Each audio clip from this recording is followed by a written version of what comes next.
Hi, my name is Vanessa Walker and I have a question for you. Do you have a best friend in your life? I bet you do. And if you don't, by the end of the session, hopefully you'll find the one unforgettable best friend of your life. Now, as a child, I remember I did not receive much love. I was put from one babysitting to the other, and I don't blame them because they were working hard for me. So I started searching for love among friends. Sadly, every friend I made lasted only for a year, and I didn't know what was happening. I became an angry, irritating, dominant person where nobody used to like me, and I was really, really frustrated with life.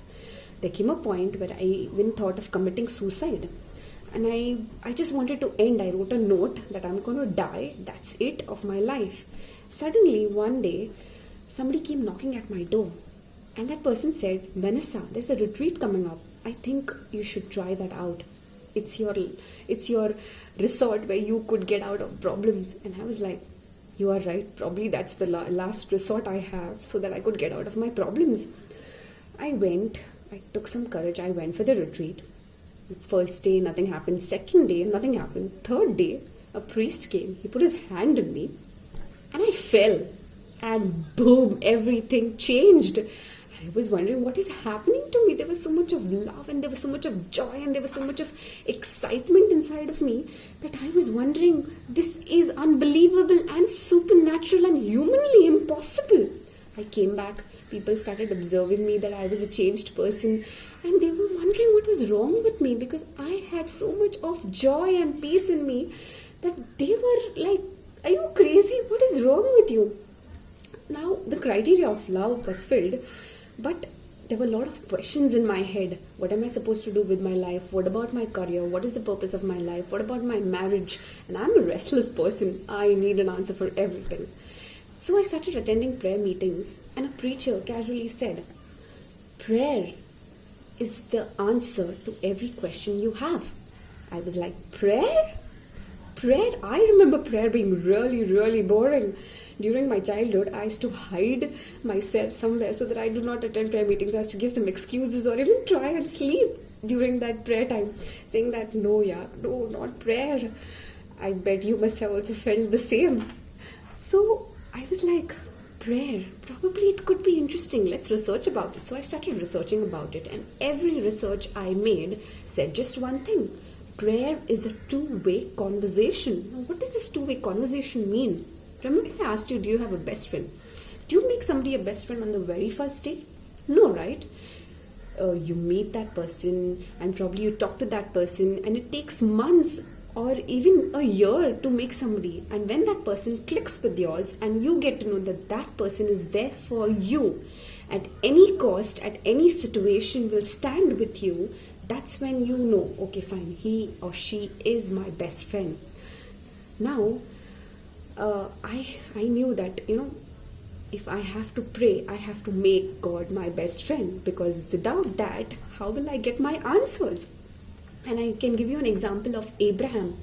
Abraham was a person who used to just casually talk to God. He used to be like, oh God, you remember you're supposed to give me a child. What about the child? Where is he? Where is the child? I'm waiting for the child. And Moses, he was heights. He used to be like, listen, God, oh Yahweh, you promised me that you're going to get these people. Remember, you told you cannot punish these people. You cannot punish the Israelites, no matter what they have done. It is your promise that you're going to get them out. He used to demand. And I was like, that is definitely a best friend relationship that they have with God. So I was like, okay, fine, let's try it out. I went to a room, I closed the door, and I started talking to God. I started telling my problems. I started singing and dancing and, having some fun. And then suddenly he started speaking back to me. I was like, whoa, man, this is really amazing. God actually speaks back to you. I can give you an example. I remember a point where I was seeking for marriage. And this question was on a constant basis to God, when am I going to get married? And he was like, quiet for a very long time. Suddenly I went for a retreat, and this preacher says, be still and know that I am God. Sometimes a verse just hits you. This verse hit me. I was like, okay, I know you're trying to tell me something. Okay, fine. I moved on the day. On that very first day, it was afternoon. So this girl came, she tapped on my shoulder and she said, "You know what? Be still and know that I am God." I'm looking at her. Do I know you? Have I seen you? Have I met you? I had no idea who she was. And why did she say that? And that was the second time that happened. Now, as usual, the day went on. It was time for counseling. So I sat in front of the counselor and I'm a restless person. I asked her, "What about my marriage?" She waited and then she said, "Be still and know that I am God." Boom! I was like, "Did you just say that for the third time? Okay. I believe you that you are the one speaking back to me. Just like that. Only if you just sit in a closed room with nobody around, talk to him, listen to him, and you will get an answer. He speaks through books, he speaks through people, he speaks through videos, he speaks through the Word of God, the Holy Bible, which is very, very powerful. And you will get an answer for every question that you have. Now, I will send some links at the end of the session so you can click on them, just listen to the song, sing along. Remember to be alone in your room, no disturbance, and just start asking him questions just as a regular best friend. It will take some days, it will take probably months, but I bet you that you will get an answer to your question at some point of your life. So, good luck with it. And I encourage you, please do so, at least for 15 minutes. Good luck. Bye-bye.